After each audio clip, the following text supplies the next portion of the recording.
On February 12, 1993, in Bootle, a town near Liverpool, England, a 2-year-old boy named James Bulger was visiting the New Strand shopping centre with his mother, Denise. It was a cold winter afternoon. Busy shoppers moved through the mall, running errands or simply passing time.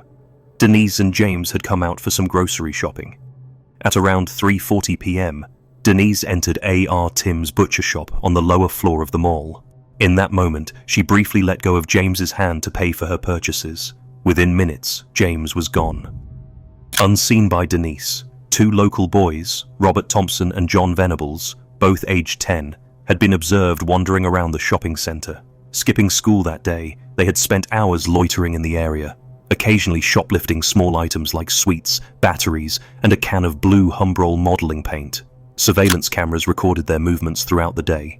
At 3:42 p.m, CCTV footage captured what would become one of the most disturbing images in British criminal history. The 2 boys walking casually while holding James Bulger's hand, leading him out of the shopping centre. To casual observers, it appeared as if they were simply escorting a younger sibling or a lost child. Many assumed they knew James and were just looking out for him.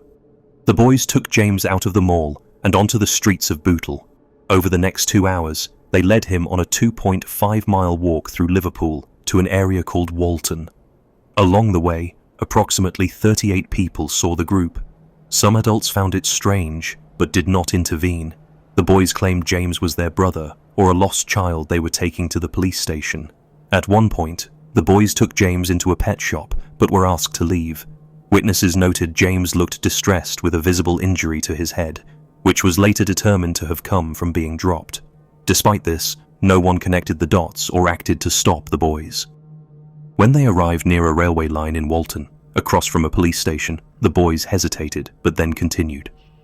It was here that the cruel reality of what was happening would unfold. They began to assault James using items they had stolen earlier. The torture was brutal and calculated, with paint thrown in his eyes and his body beaten with bricks and metal rods. The boys then laid James across the railway tracks and weighted his head down with rubble, hoping a train would make his death look accidental.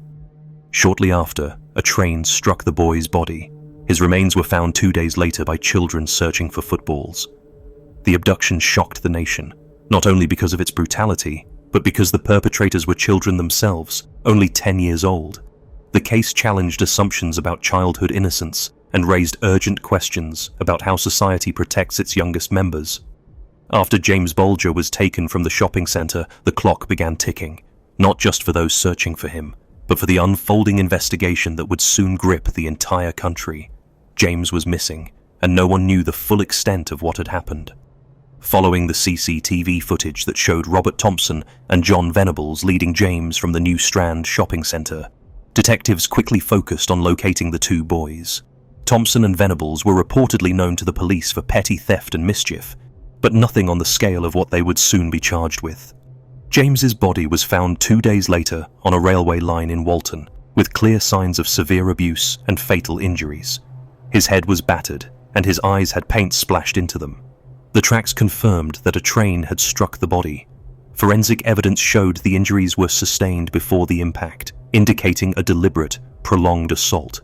Detectives gathered hundreds of witness statements and re-examined the mall's CCTV footage in detail. They pieced together the route taken from the mall to the railway. Witnesses recalled seeing the boys with James, but many had not realized something was wrong at the time. The boys had told people they were taking James to a police station or claimed he was their younger brother, which misled onlookers. The investigation quickly turned to Thompson and Venables as suspects. Police arrested the boys shortly after the body was discovered. Both were questioned extensively, but their youth complicated proceedings. They were too young to be tried as adults under British law. Despite their age, the evidence against them was substantial. Both boys gave conflicting statements, but could not account for the injuries James sustained or explain their actions clearly. The prosecution had the CCTV footage and witness testimonies, and forensic analysis confirmed the abuse occurred while the boys were in control of James. The public reaction was immediate and intense. Many struggled to understand how 2 children could commit such a violent crime. Newspapers covered the case relentlessly, raising debates about the nature of evil and childhood criminality. Thompson and Venables were charged with the abduction and murder of James Bulger. The case moved forward to the court system with unprecedented legal questions, given the age of the accused and the severity of the crime. In the months following the discovery, investigators rebuilt the timeline with precision. They examined the boys' home lives, hoping for clues as to what could have driven them to such an act.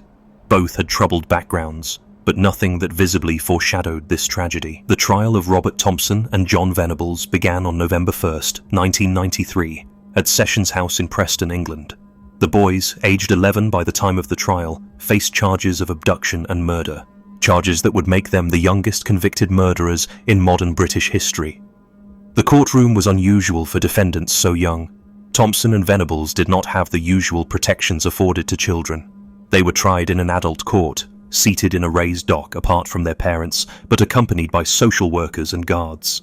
The presiding judge, Mr. Justice Morland, described their crime as unparalleled evil and barbarity. During the trial, the boys maintained their silence, refusing to speak in court. The case rested heavily on over 20 hours of recorded police interviews, witness testimony, forensic evidence, and the critically important CCTV footage from the shopping centre. The prosecution argued that the boys acted with deliberate cruelty, planning the abduction and the sequence of abuse leading to James's death. Expert psychiatric testimony played a key role. Child psychiatrist Eileen Vizard stated that Thompson understood the difference between right and wrong, confirming he had the mischievous discretion to comprehend the seriousness of his actions. Similarly, Home Office psychiatrist Susan Bailey testified that Venables knew his actions were wrong.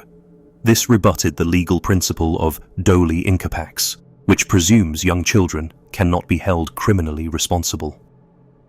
The court heard gruesome details of the assault on James, 42 separate injuries, including severe head trauma caused by a heavy iron railway fishplate. The abuse was systematic and prolonged.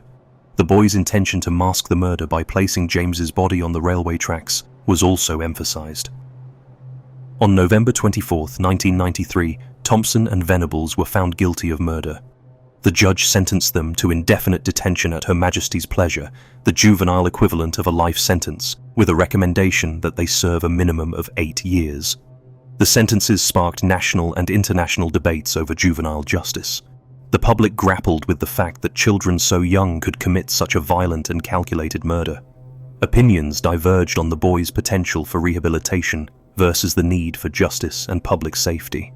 In June 2001, after serving 8 years in secure custody, both Thompson and Venables were released on life licenses under new identities.